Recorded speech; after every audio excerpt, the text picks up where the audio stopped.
Hello everyone, and welcome back to Mom Forgot to Tell You. So excited to share this week's episode with you. Before I dive in, want to give some quick updates and talk about some of the things I've been doing this week. So first of all, just getting so excited for school to start in October. I can barely even hold my excitement in. I just am counting down the days. And it really is starting to feel like summer again in Los Angeles. It's 80 degrees. There's no more of that gloom, and it's just feeling so much like summer and feeling so good.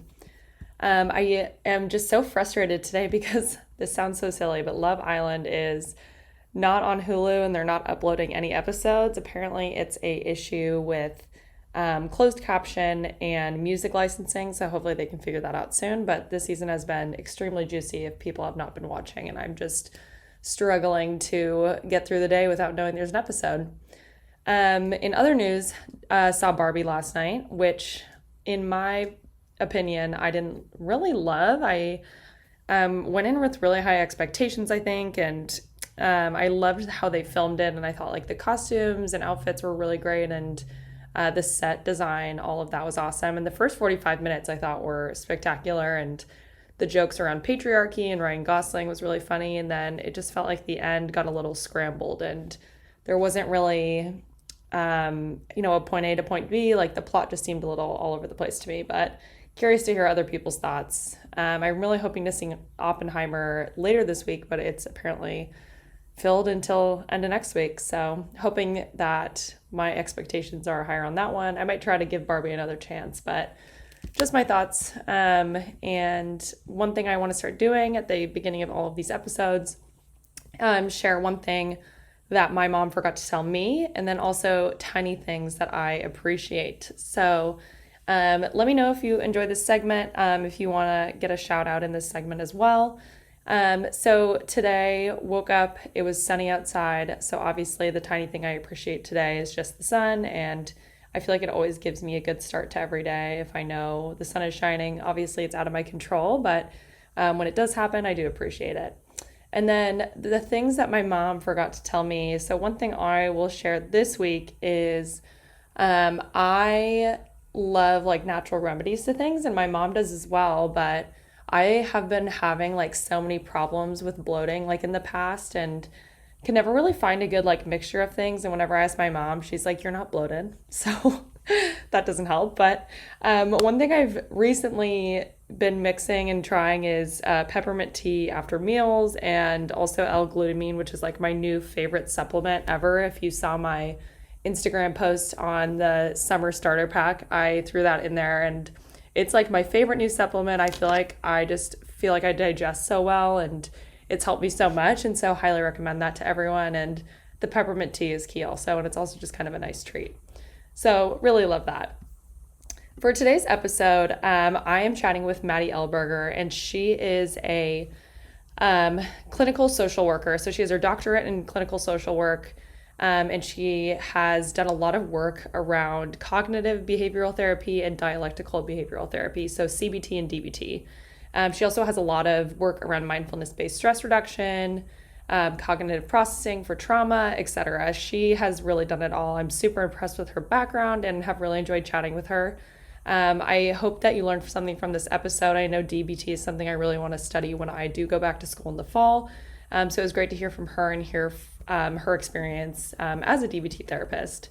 Again, if you love this episode, please give me a rating, subscribe, and share, and I can't wait to hear what you think. Here's Maddy. Are you looking for a podcast about small business blunders, mistakes that entrepreneurs have made and how they've screwed things up? Look no further. Jill Salzman cannot stop shouting, especially when it comes to business advice. She hosts the Why Are We Shouting podcast, where she tackles answers to every mom entrepreneur's questions about running a company. She ponders the big questions of our day, including, how can I grow my business without losing my mind? Why can't my kids stop whining when I'm on an important Zoom call? And will I ever be able to end a Zoom call without waving goodbye? Jill Salzman is an award-winning entrepreneur, speaker, writer, and peppermint gum junkie who's been building a business for over a decade. She currently runs the Founding Moms, the #1 community that helps mom entrepreneurs build better businesses. Over the years, she's tried a million trillion things to grow her businesses and wants to save you some time and a few headaches.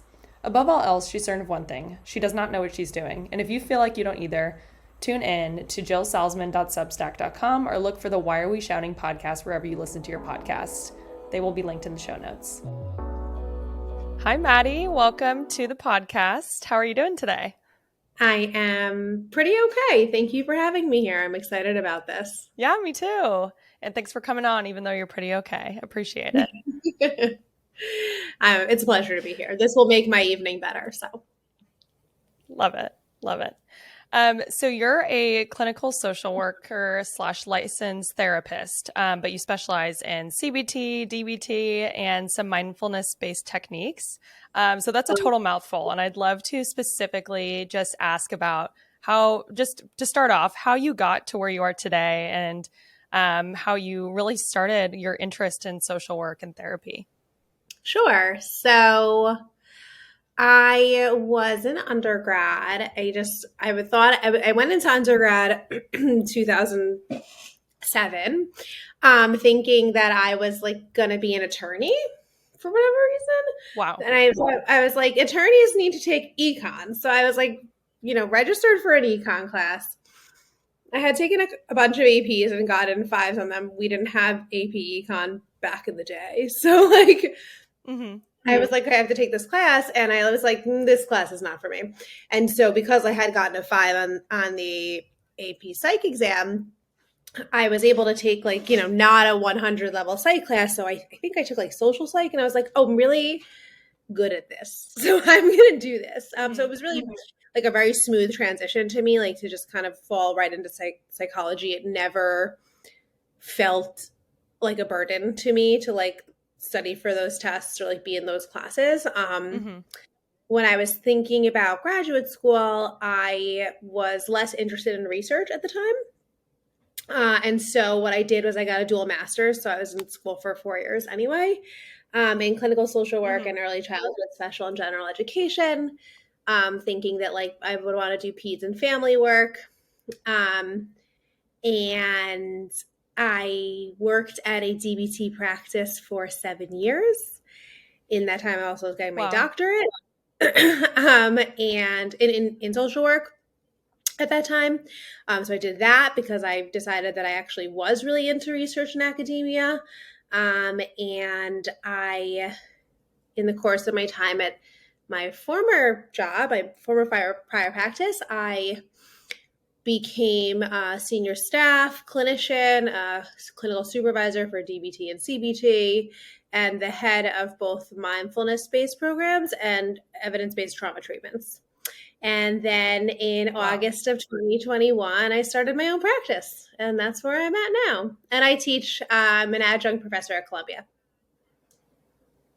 Very cool. That's so many accomplishments and just so many cool different sort of areas to put your foot into, like the CBT and DBT and all that. I just have a like selfish question too. Like why were you drawn to like social work over marriage and family counseling or something like clinical psych? Was it just the kid aspect or like working with kids or more than that? No.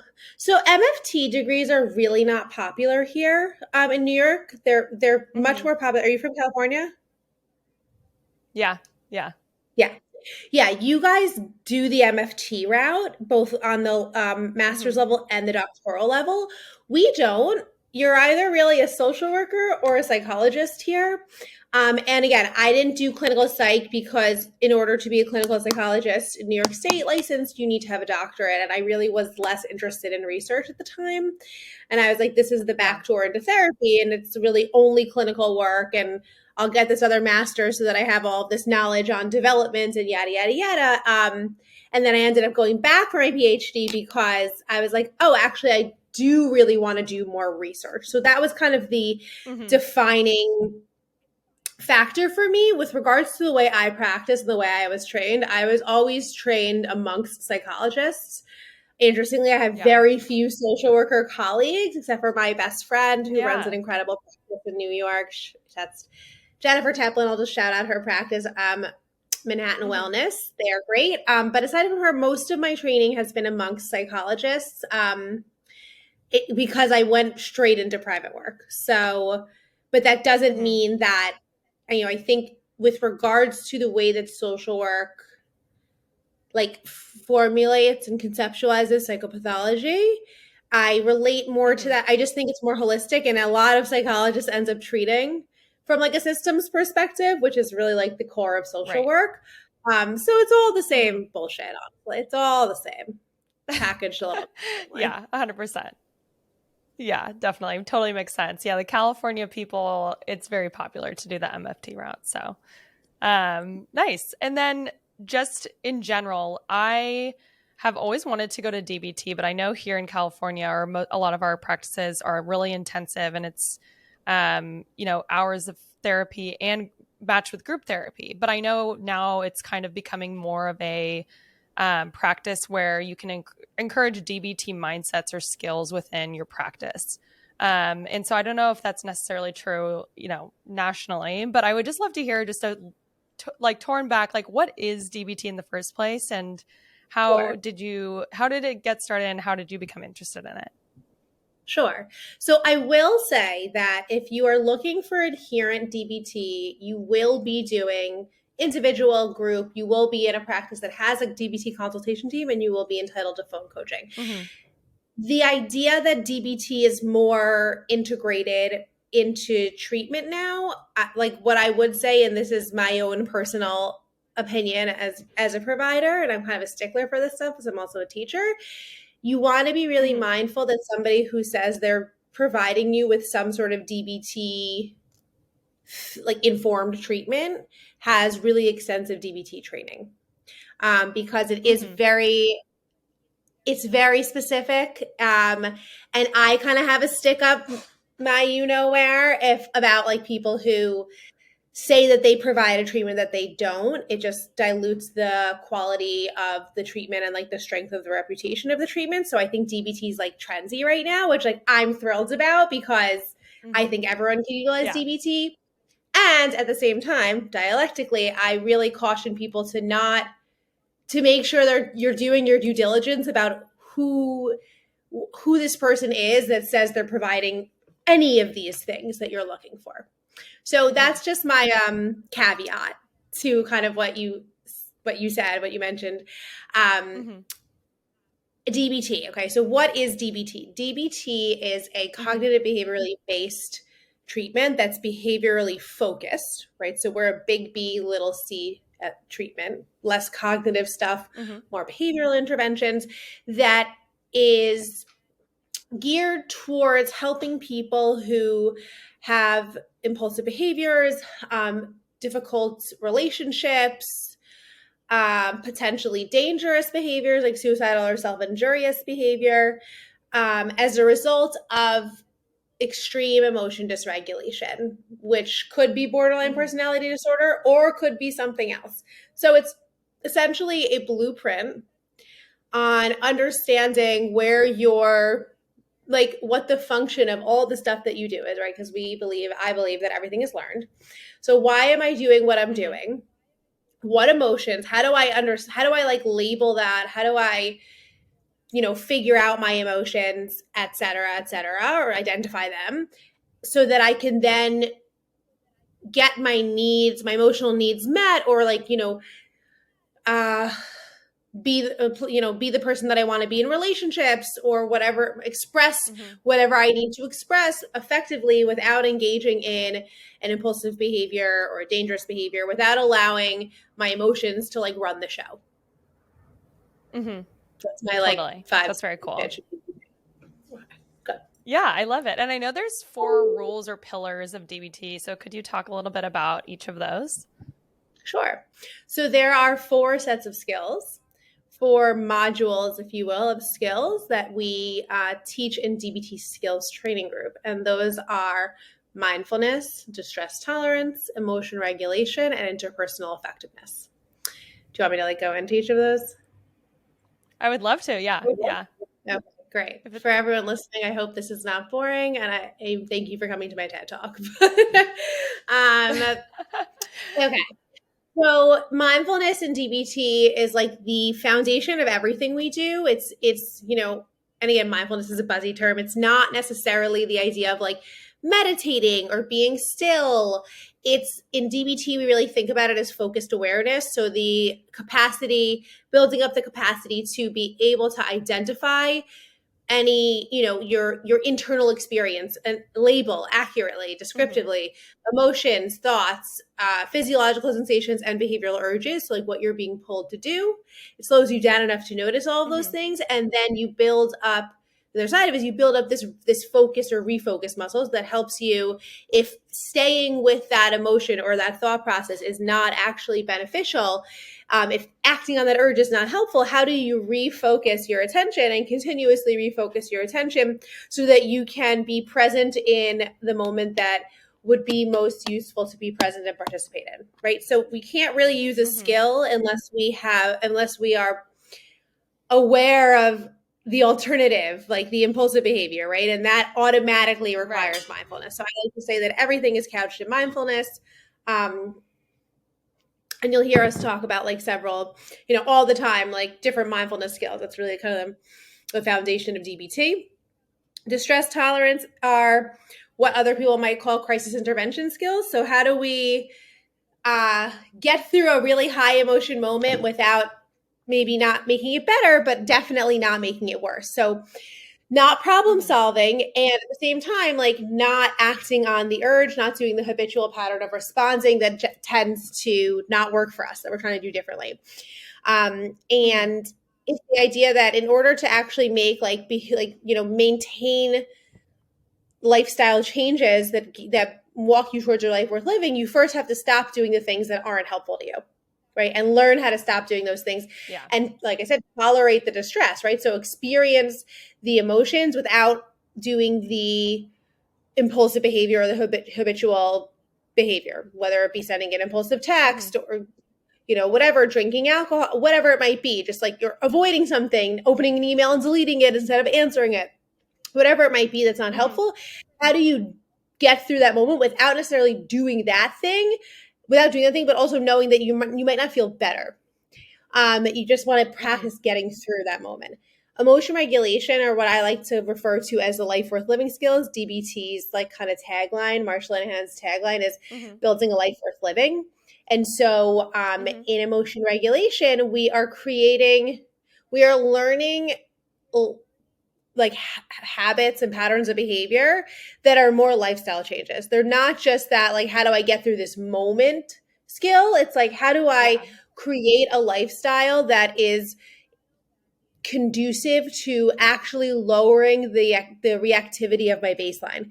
And there's a lot of science out there that shows that engaging in DBT skills does actually lower the reactivity of your baseline. So you're not operating at such a high sensitive baseline. So we have skills like relating the mind-body connection. We have skills about goal setting and reaching goals effectively, which is harder than it seems. We have skills about mindfulness of positive and like actually building in positive activities, which is really similar to behavioral activation for depression, right? We know that the more we do, and if we're actually able to be mindful of the positive aspects of it, the more likely we are to raise our baseline, the less likely we are to be stuck. And then we also have some emotion regulation in the moment, like how do we problem solve effectively for our emotions, and how do we also do what I would call emotional exposure, which is just opposite action. How do we actually relearn how to respond to an emotion and actually lower the intensity of the experience of that emotion in response to a certain trigger or stimuli situation? So that's emotion regulation. And interpersonal effectiveness. I love this set of skills. I actually just started doing a thing on my Instagram about interpersonal effectiveness. I think it's the best thing ever. Oh, great. It's really just the idea that like a lot of time in life, like at least for me, I'll speak for myself. A lot of times in my life, my own emotion dysregulation, my own like anxiety or shame and then like, potential impulsive behaviors, which usually come in the form of sending a text that I wish I didn't send right after I send it, like to a guy or whatever, come in because of an interpersonal interaction or a lack thereof, or like an interpretation of an interpersonal interaction. And so this is a set of skills that helps us kind of identify our challenges in relationships, whether it be communicating needs, asking for what you want, building and maintaining relationships, setting effective limits, and saying no, whatever it might be. It helps us kind of create, like, boost up our skillfulness, boost up our ability to do those things that really kind of are the basis of interpersonal relationships with effectiveness, so that we walk away from a situation feeling okay with the way we reacted and the way we responded. Mm-hmm. Those are the 4 sets of skills, in short. Thank you for going through those. I know it was long, but I think it's cool to know sort of each sort of section to understand the entire thing. So I appreciate you going through that. Yes. I am kind of curious, like, how, like, the regulation of emotion and that specifically, like, I know myself, I like get really caught up in moments. And I know right now with remote work, it's so easy to like kind of step away from your computer, for example, but that's not always the case.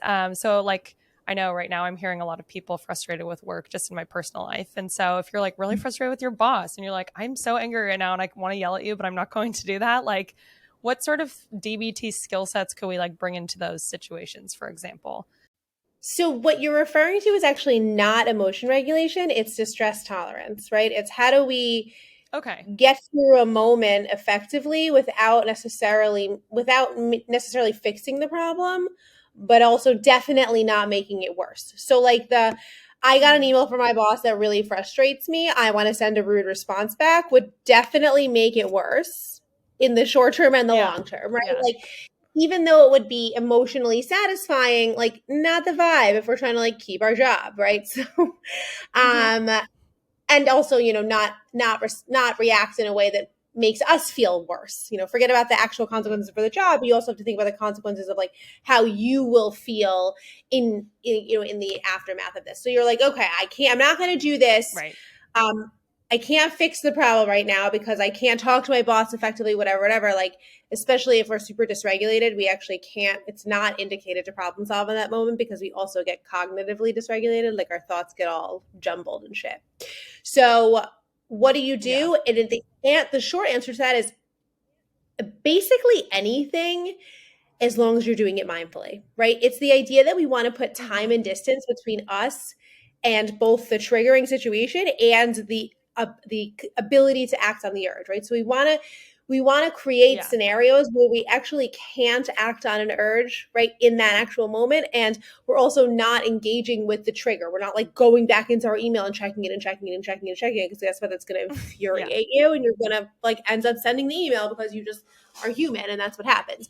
So like they said, the short answer is basically you can do anything. Some of my go-tos that are on my own distress tolerance list, and all of my patients create distress tolerance lists within the first like week or two of treatment with me. So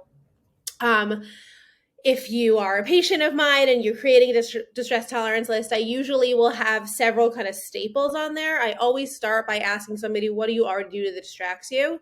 Like, if you're a Wordle person, like, maybe don't wake up in the morning and do Wordle, but like save it for a brain break in group at work, right? Like, if your boss does something, your manager does something that you really can't tolerate, and it's not emergency that you need to respond immediately, like, get up from your desk or just like move your chair back and do the Wordle for 5 or 10 minutes, but really do it with your full attention, right? Do it mindfully. That doesn't mean that you're not going to think about the email.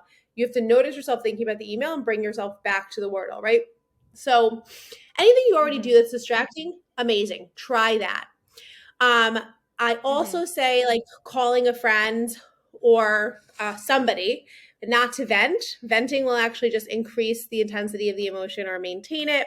Because we're talking about the thing that's upsetting us, and that's actually what maintains emotions, right? That's a behavior. If we act on behaviors that are congruent with the emotion, we're going to continue to experience the emotion. So what you want to do is call someone. And I usually say, like, prep your friends. Like, if you have a couple of friends who are going to be like your phone a friend people, like, let them know, like, there's going to be times where I call you, don't ask me, like, I'm not going to talk to you about what's wrong in that moment. I'm just going to say, I need a distraction. And I'll tell you about what's going on later. But at that moment, it's not helpful for me to talk about the thing. And the idea is you literally need a distraction. So like, have the person talk at you about like anything. And what I like to say to folks is like, act as if you're like trying to memorize what they're saying. That's how closely you're listening, so that you can again like Yeah. stay mindful of the conversation. And so like when I was married to my ex-husband, he's a big football fan. I'm a big football fan. So I would like, if I needed a distraction, I'd call him and be like, I need 5 minutes of football stuff from the day. Like, or, I mean, my sister is my best friend in the entire world.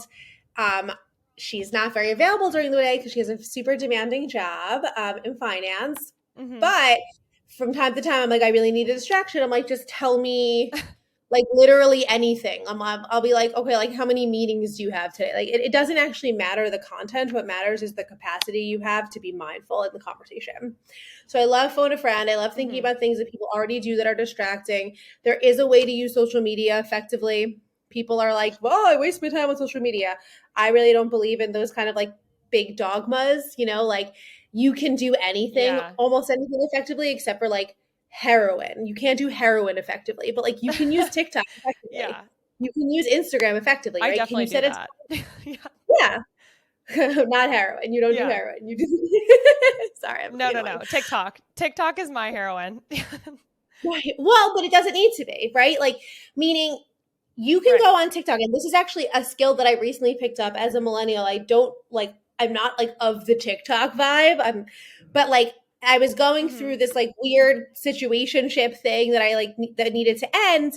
And I like lots of stuff was triggering me, like lots of relationships. Sorry, I have to fix my charger.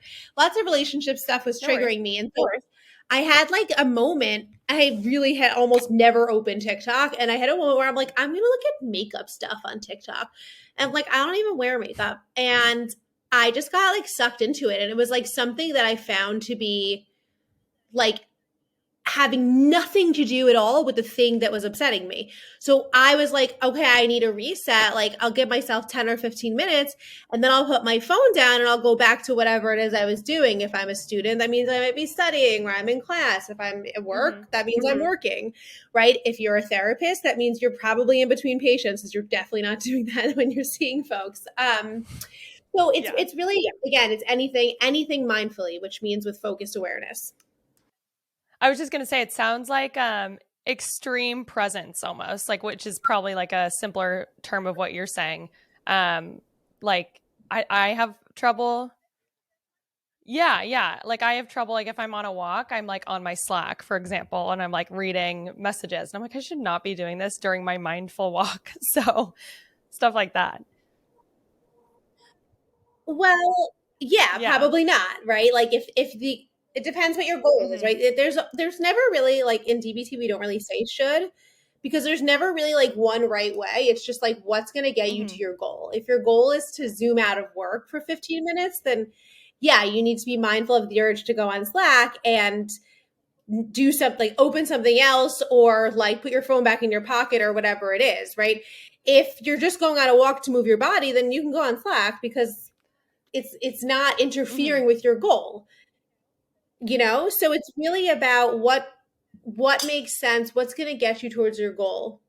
You don't have to do more, you definitely can't do less, you just want to do what you need to do to get to your goal, and that's what basically we call wise mind. That totally makes sense. I love that. Like, what is your goal before doing something? Like what going back to what you said about should, what do you say instead usually? Because I say should all the time. So we say could. You say what? Yeah, we say could instead of should, because it implies that there's actually more than one option. Got it. Could.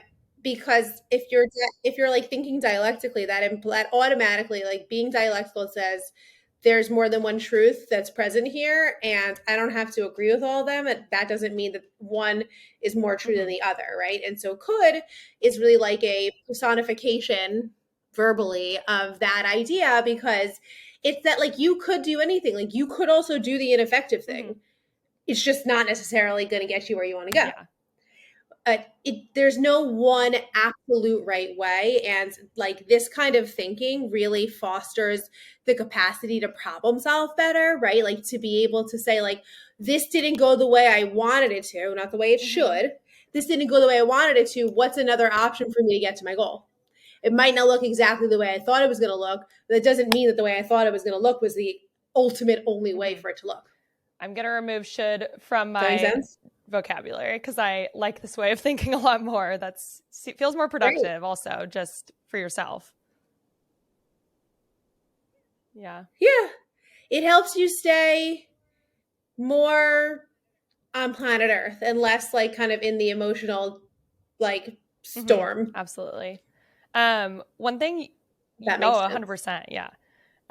One thing you mentioned with interpersonal relationships or I think that's the name of the fourth pillar or rule of DBT, but interpersonal effectiveness, right, is communicating your needs. And like, I just want to dive into that completely because I have a lot of feelings as a person, and there's a lot of things that I'm like talking myself out of where I'm like, I don't need to bring this up because it's not a big deal, for example, or just getting frustrated and then letting the feeling pass and then like getting frustrated again like a few months later about the same thing. So what's the best way to bring things up to people, and how do you properly, express those emotions, I guess? Sure. So there's a wonderful skill for this. I actually once got a free airplane ticket as a result of this skill, the asking for what you need skill.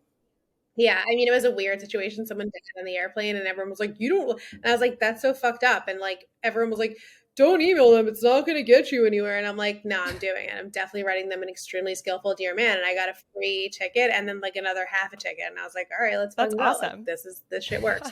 And that's what what I bring it up in group all the time when I'm teaching this skill. So this skill is called Dear Man. I'm not going to go into like the entire teaching of the skill because that will take me 20 minutes. But essentially, it's an outline for us to be able to state the facts around the scenario, express how so the D is described. That's the facts around the scenario of like what you're, setting the stage for what you're asking for. E is express. And that's like an I feel or I would feel if this thing were to happen statement. So you're putting out your emotion without being hysterical, without, screaming, without being undermining of your own emotion. It's just I feel or I would feel. The A stands for assert, which is you ask for the thing you want. And this is like a mistake that all of us make, which is we think we're being clear because in our mind, we know what we want. And we think, oh, I already said it. Except for that you want to, again, state what you're intending to say in a manner so direct that there is no way for miscommunication. So even though it makes sense in your head that, oh, I said this or they should understand. No one should understand you. You need to specifically and effectively ask for what you need. So the A stands for assert, which is literally just ask the question. Like because of this event, I would like a full refund on my airplane ticket, and any other compensation would be greatly appreciated, right? I want this, please. And then the R is reinforce, which is the idea of like, know your customer, like what's in it for them? Why would this person want to comply with your request? And so again, if we stay with my airline like example, I was like, I am a loyal customer. I have a credit card from this, airline company. I really trust flying on this airline company, and I would really hate to have to give all that up and encourage everyone in my life to give that up if you guys were not to handle the situation as effectively as possible. I'd really like to remain a loyal customer. So it's like, what's in it for them? What's the give and take? And it's essentially like a script, right? So set the stage, use an I statement, directly and clearly and specifically ask for what you want, even if you think you already said it, and think about why, what's in it for the other person. Yeah. That's your dear man. That's how you ask for what you want. Before you get there, you have to understand what's getting in your way, right? What are the things that are stopping me from feeling like I can be direct? Is it, worry thoughts? Is it other emotions? Is it not knowing how to say something? You have to understand what's getting in your way so you can first problem solve for that. And then you can effectively follow the script. Yeah, that totally makes sense. I love that tool. That's so awesome. I'm going to do some reading on it after this call because that's amazing. Does the man, Yes, did I miss this? Does the man have yes, a acronym at all, or is it just the deer part? it does. It does. No, it does. The man is more about the deer is Right. like the steps. The man is more like the style in which we deliver. So the man, M stands for mindfulness, which is like, if somebody gets reactive or has emotions or like immediately says no, like don't let that sway you from your own capacity to stick to your message, kind of like be a broken record, stay Mm-hmm. regulated. So, be mindful. The A is act confident. The way I like to say this, and I say this all the time to my patients and to like anyone, is like you have to buy what you're selling. If you are like, well, maybe like if you don't seem like you believe what you're saying, then like ain't nobody else gonna believe Mm-hmm. it. So whatever you need to do to pretend that you're confident, even if you are like quaking in your boots, like do Yeah. it. Whatever you need to do before practice, yada yada, like you want to seem like what you're saying is like the greatest thing since sliced white toast. And the N is negotiate. So if somebody says to you, "No, I don't think that's going to work," what you want to do is you don't close the door. Like appropriately negotiate. So like, oh, okay, like, well, what do you think would make Mm-hmm. sense, right? Like, so you want to kind of you can pass the question back to them. So that's the man. Again, it's more of stylistic than it is actual steps of what you're saying, and it's infused Mm-hmm. throughout. Okay, cool. I love that second part too. That's great. Kind of going back to just like DBT and therapy in general, like I'm curious, like, why do you love doing DBT? Like, what personally do you feel like are just some of the best like benefits of that? Like, it seems like, you're a really open person. So like, I can kind of see that shining through, but just curious about that in general. Sure. There's so many reasons. I think the thing that first drew me to DBT is that like it works. Like people get better, and this is not to knock other forms of therapy, but evidence-based treatments like dialectical behavior therapy and cognitive behavioral therapy provide people with a way Mm-hmm. to get better. And insight is really important. We do include insight and understanding and what's the purpose of this? Where did this come from in DBT? It's just that insight alone, from the way that I was trained and the way that I see the world, does and based on the evidence does not actually help Mm-hmm. you change. It's very helpful to understand why something is the way it is, but why only Yeah. gets you so far. And I often say to patients, why as a question is kind of a circular question. There's could be a million whys, right? The actual question to ask is, well, now what? Yeah. What do I do? How do I do this Yeah. differently?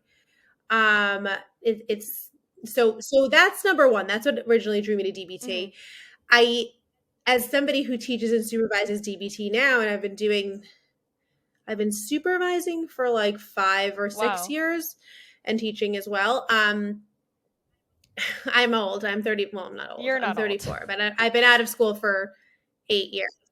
I know I'm not old, but like meaning I didn't Yeah. just graduate. Like I've been doing this for You're a eight professional. Yeah. years now. So something like that. Um, what was I just saying about DBT? Oh, I really feel like DBT is a self selecting treatment for providers, meaning it's certainly not for everyone because of, the intensity of the emotions of the patient population and the risk that we hold in terms of suicidal and self-injurious behaviors, Mm-hmm. um, and like your level of involvement in the treatment is very different than a non-DBT therapist, right? Like I my patients can call me at 24 hours a Mm-hmm. day and ask for help Yeah. if they're asking effectively. I know like all the players, I know all the things, right? There's been times where I've with, patients have asked me to come to family events or graduations and like I've been able to utilize that as a way to help somebody be more effective in treatment. I've said that, well, if we can get you to X, Y, and Z place, then I'll stop by, whatever. Mm-hmm. And also my patients know a lot about Mm-hmm. me.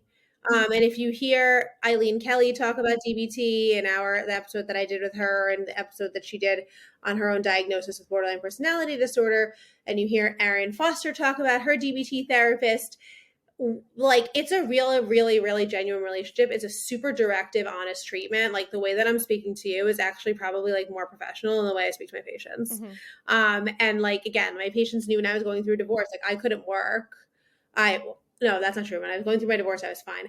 I had a breakup and a different breakup with a boyfriend. And I was like really not okay. I couldn't work for like 2 weeks. And I said, like, guys, I'm going through a breakup. Like I'm only going to take emergency sessions right now. Like my patients know this. So my patients know my dog, Chelsea. They know my sister's my best friend. They know, like, oh, like I have to make sure I'm ending on time, guys. I have a date tonight. Or we give a lot of personal examples because it's the belief that we live the treatment. Right. So like, to me, it just is so fitting with my personality. Like people get better and like, I can just be who I am, and being who I am helps people get better. Yeah. Because I'm real and realistic and like so that's kind of why DBT for me, it's just always made sense to me. Yeah, absolutely. And it's incredible, and people get better. People get better, which is the best part. Like you watch people change their lives. Like what's better than that? Yeah, that is so special and so beautiful. I really need to get into DBT. I feel like I've been doing talk therapy for years and I'm like, this is great, but I like want to know about you. So it's just such a funny concept. Like, I think that's amazing.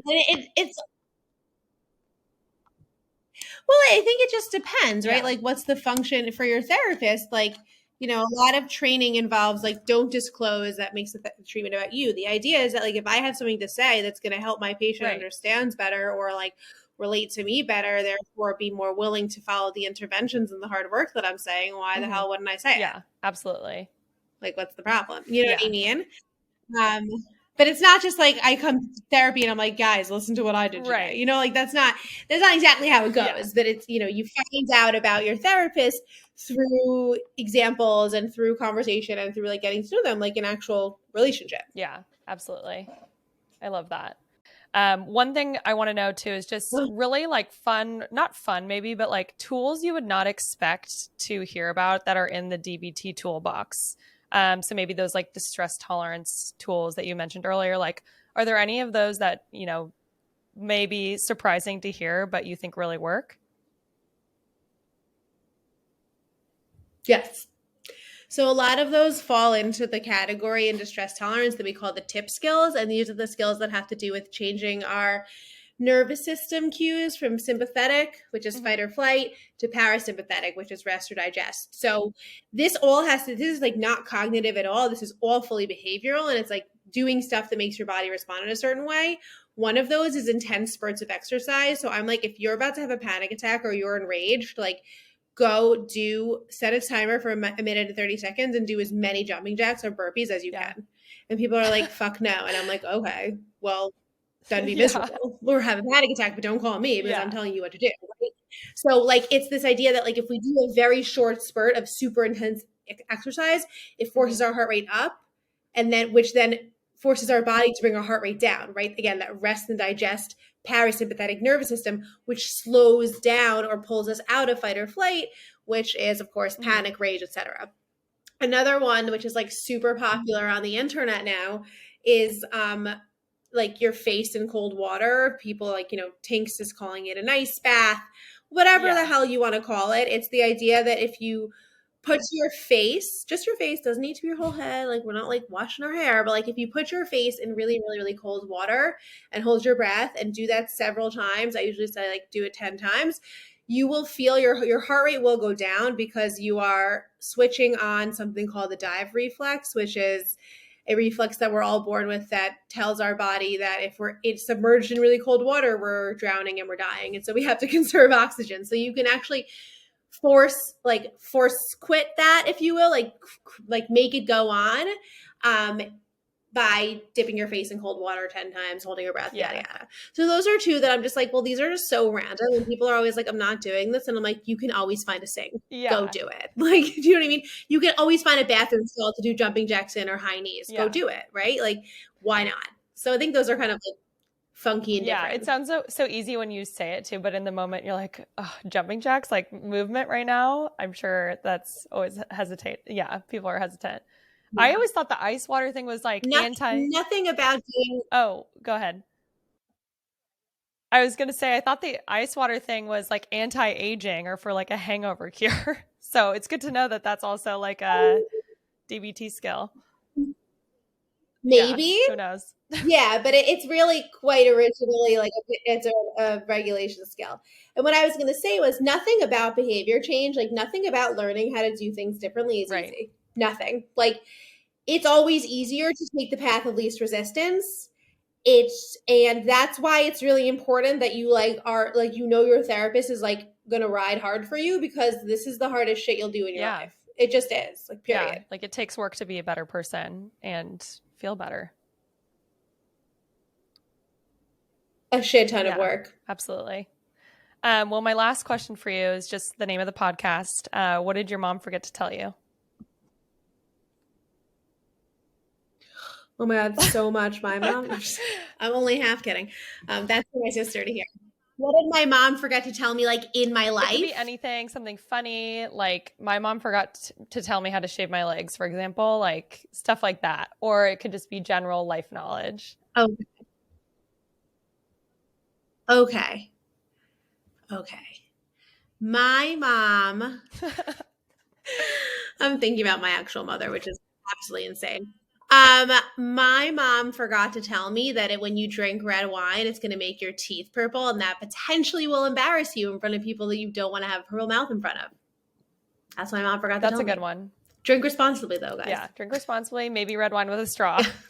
Like, yeah, bad for your teeth and like not the vibe on a date, in my opinion. Oh, that's a good call out. No red wine on dates. That's a good lesson. I love it. That's what I'm saying. Yeah. Like, hello, you're like on a date and you are suddenly purple and like, what the hell? And then it's like, Mom, why didn't you tell me? Literally, hello, Mom, hello. Yeah. So there's your answer. That's a good one. That's just should be common knowledge. So I love that. Awesome. Well, Maddy, thank you so much for taking the time to come on. I so appreciate it. And I learned a ton about DBT, and I really hope our listeners enjoy learning about that as well. We have some psych nerds on here, so I think we'll have some fun feedback. So again, thank you so much, and I hope you have a great rest of your night.